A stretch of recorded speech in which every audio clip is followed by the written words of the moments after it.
Après nos aventures en Nouvelle-Zélande, mes bros Antoine et Simon sont repartis en France, et je me suis retrouvé en solo.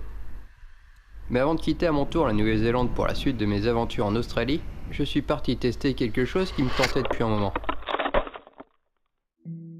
J'ai donc été dans les Alpes du Sud, à Arthur Pass, pas très loin de Christchurch où je vivais.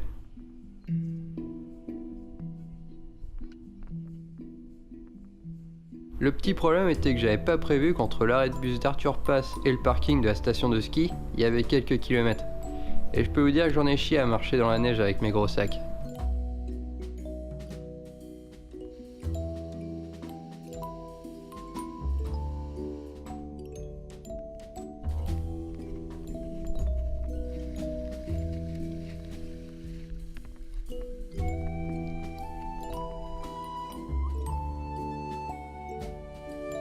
Voilà, après 1h30 de marche, enfin.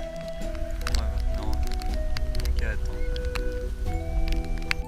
Mais plutôt que d'attendre 3 heures, j'ai décidé de faire l'ascension avec mon chargement. Putain, j'avais pas prévu de faire du trekking aujourd'hui.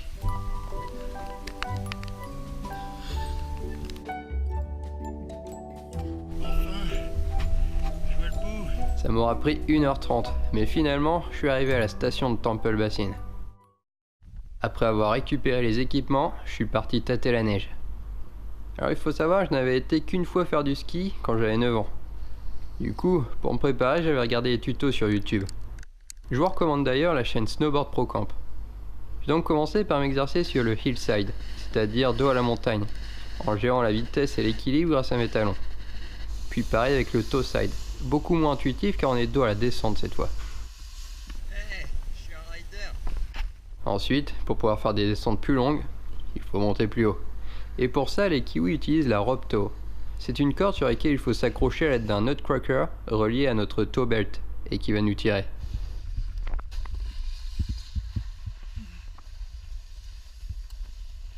Et c'est un coup à prendre.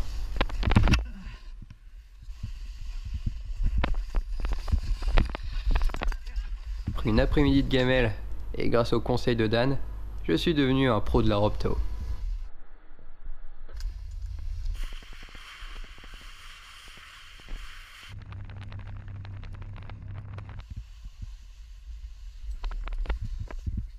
C'est vrai que la vue est sympa, il mentait pas sur la brochure. Prendre le conseil de Dan.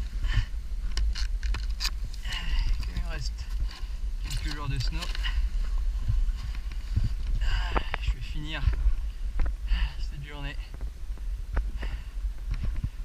Première journée de snowboard.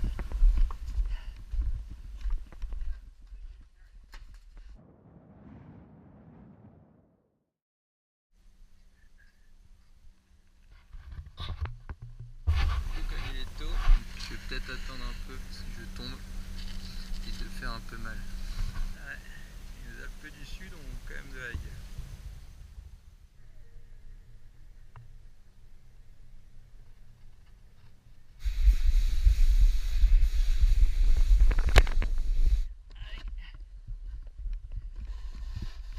Il me fallait ensuite améliorer ma maîtrise du hillside et toe side, en zigzagant de gauche à droite pour améliorer le contrôle de la direction.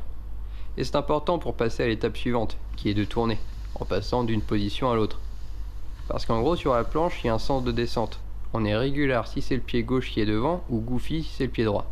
En étant régular, ça veut dire qu'avec la descente en face, si on veut aller sur la gauche, on sera en hillside, et si on veut aller sur la droite, en toe side. Il faut donc savoir passer d'une position à l'autre, et savoir tourner.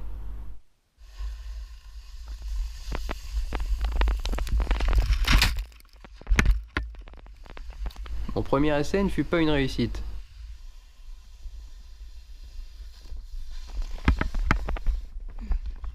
Ni le deuxième pour être honnête. Mais j'ai persévéré.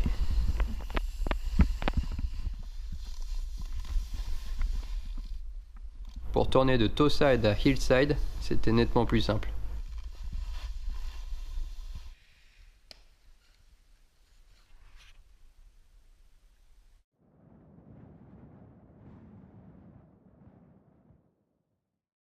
Les 2 jours suivants ont été plutôt fun.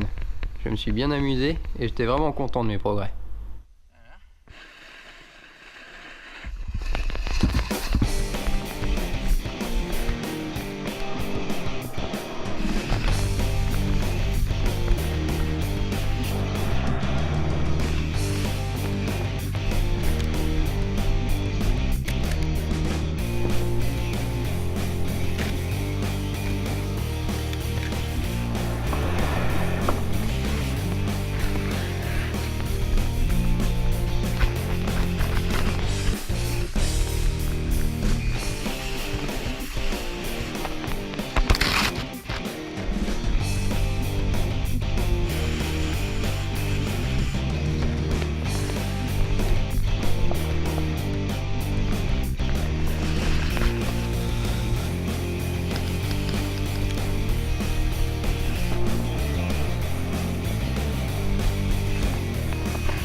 Cette expérience snowboard, plutôt cool. J'étais un peu triste quand j'ai quitté le Temple Basin, car j'étais devenu un peu addict au snowboard. Et je suis retourné à Christchurch, parce que le lendemain j'allais prendre l'avion jusqu'à Brisbane, afin de véritablement commencer mon aventure australienne. Merci d'avoir regardé ce premier épisode, et pour ne pas rater les prochains, n'hésitez pas à vous abonner à la chaîne YouTube de la Adventures Production. Et si vous souhaitez lire mes péripéties, vous pouvez les retrouver sur le site internet en suivant le lien disponible dans la description. Allez, à la prochaine!